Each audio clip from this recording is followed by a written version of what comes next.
हजारों वर्ष पहले हमारे आयुर्वेद में कहा गया है कि अगर आप किसी भी तरह के चैलेंजेस से परेशान हो रहे हैं, आपको किसी भी तरह का डिजीज़ है, इसका मतलब आपका गट हेल्थ कहीं ना कहीं ख़राब है। अगर आपको डायबिटीज़ है, आपका गट हेल्थ अच्छा नहीं है। अगर आपको थायराइड है, आपका गट हेल्थ गड़बड़ है।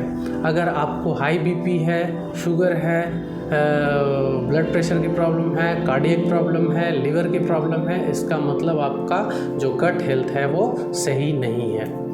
अगर हमारा गट हेल्थ अच्छा नहीं रहेगा तो उसका इम्पैक्ट हमारे पूरे फिजिकल बॉडी पे दिखती है। तो आज हम वैसे ही एक गट रिलेटेड इशू पर बात करेंगे, एक प्रॉब्लम से बात करेंगे, that is IBS, irritable bowel syndrome.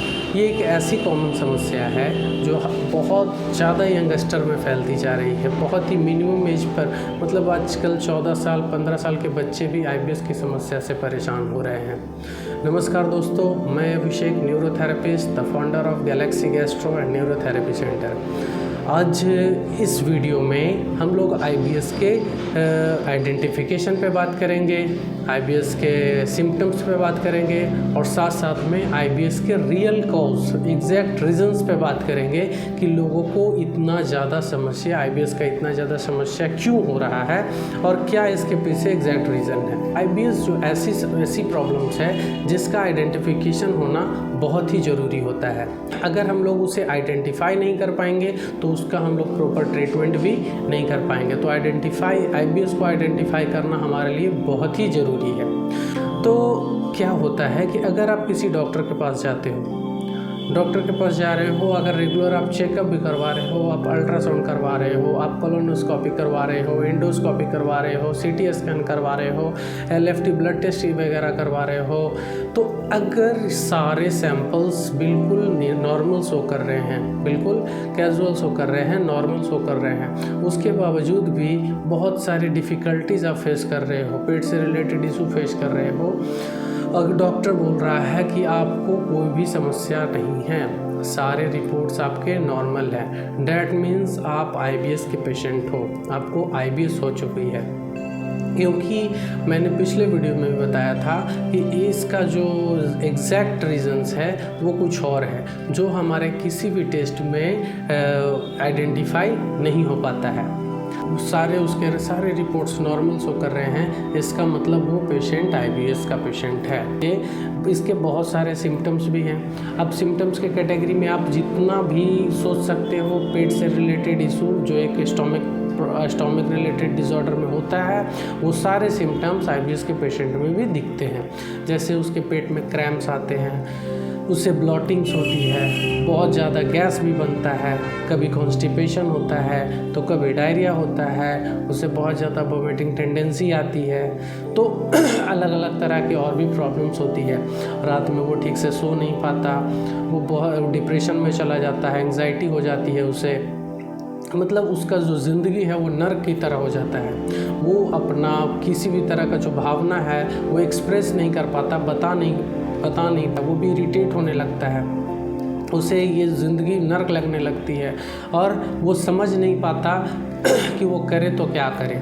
क्योंकि पेशेंट जब डॉक्टर के पास जाता है तो वो डॉक्टर हमेशा बताता है कि आपका जो सारा रिपोर्ट्स नॉर्मल है, आपको कुछ भी नहीं हुआ है, लेकिन उस पेशेंट को पता है कि उस पर वो क्या बीत रही है। पेशेंट जानता है कि वो कितनी समस्या से जूझ रहा है, वो एक एक घंटे काटना उसके लिए कितनी मुश्किल हो रही है, ये उस पेशेंट को पता है जो इस IBS की समस्या से जूझ रहे हैं। सबसे नेगेटिव चीज़ क्या है कि जो पेशेंट है वो अगर अपने फैमिली से ये सारी समस्या को शेयर करता है तो उसके फैमिली वाले इस प्रॉब्लम्स को समझ नहीं पाते।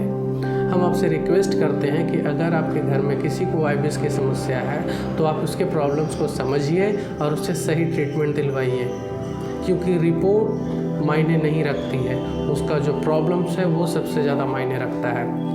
क्योंकि IBS के पेशेंट को सपोर्ट की ज़रूरत होती है, वो पेशेंट अकेला हो जाता है, वो धीरे धीरे बहुत ज़्यादा चिड़चिड़ा भी हो जाता है, वो एनेमिक हो जाता है, ब्लड की कमी भी हो जाती है उसे।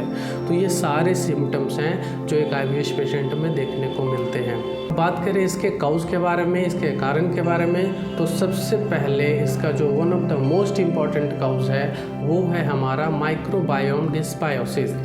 अब माइक्रोबायोम डिसबायोसिस क्या होता है कि हमारे पेट के अंदर 1.5 kg गट माइक्रोबायोटा होते हैं। गट माइक्रोबायोम गुड बैक्टीरिया होते हैं जो हमारे फूड को डाइजेस्ट करने में मदद करते हैं, केमिकल रिएक्शंस में मदद करते हैं। अगर उसमें किसी तरह का इम्बैलेंस आता है तो उसका इम्पैक्ट हमारे हेल्थ पे पड़ता है।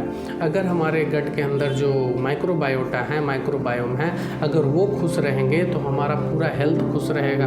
वो दुखी होंगे तो हम भी दुखी होंगे, वो बीमार होंगे तो हम भी बीमार होंगे।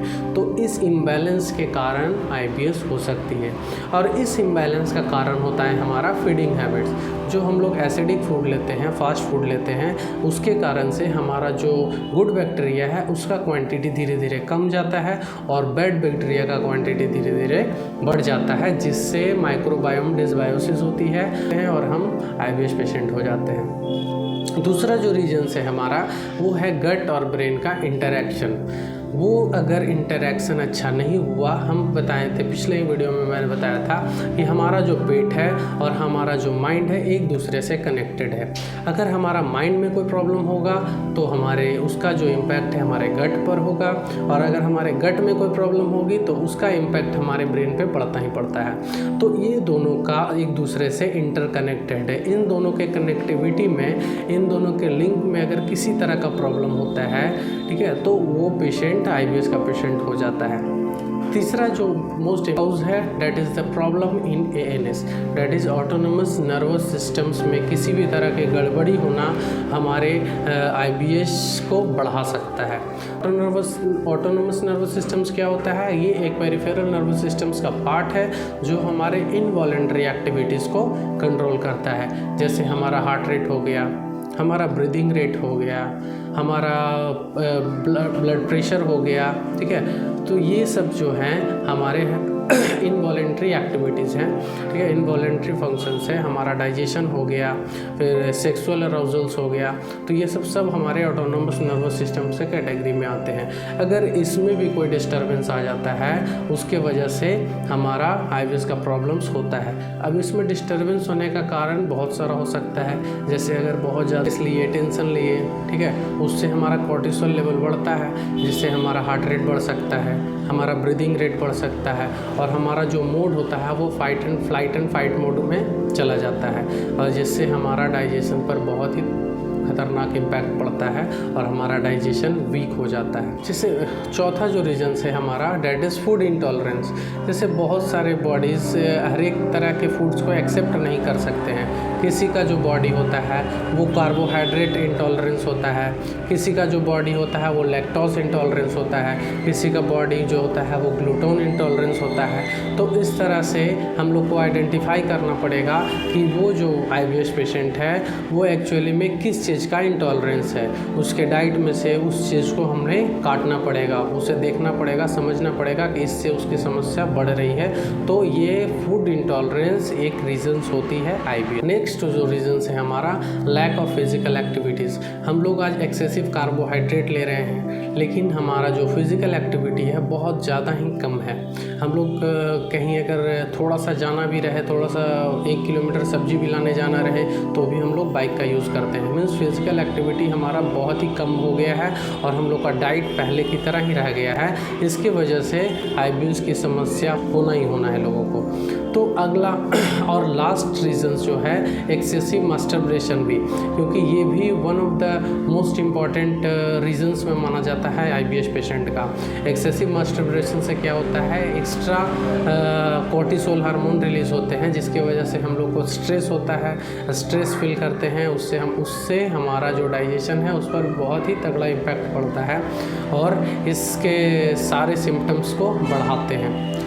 तो आई होप आपको ये वीडियो अच्छा लगा होगा, समझ में आया होगा। नेक्स्ट जो वीडियो होगा हमारा, उसमें हम प्रॉपर मतलब आप लोग को बताएंगे, आपसे शेयर करेंगे कि आप अपने घर पे रह के कैसे IBS से छुटकारा पा सकते हैं, इसको कैसे इतनी आसानी से ठीक कर सकते हैं। और हम लोग न्यूरोथेरेपी के द्वारा IBS को 100% ठीक करते हैं। हमारे पास बहुत सारे पेशेंट आते हैं इस तरह के IBS के, जो बहुत दिनों 4 साल 5 साल 10 साल से परेशान हैं लोग, और वो यहाँ से ठीक होकर गए हैं। अगर आपको भी इस तरह की समस्या हो रही है तो आप हमारे दिए गए नंबर पर कॉल करें, हमसे कांटेक्ट करें, हमसे बात करें और आपकी IBS की समस्या हमें बताएं। हम आपको आश्वासन देते हैं कि ये IBS से हम आपको बिल्कुल 100% छुटकारा दे देंगे।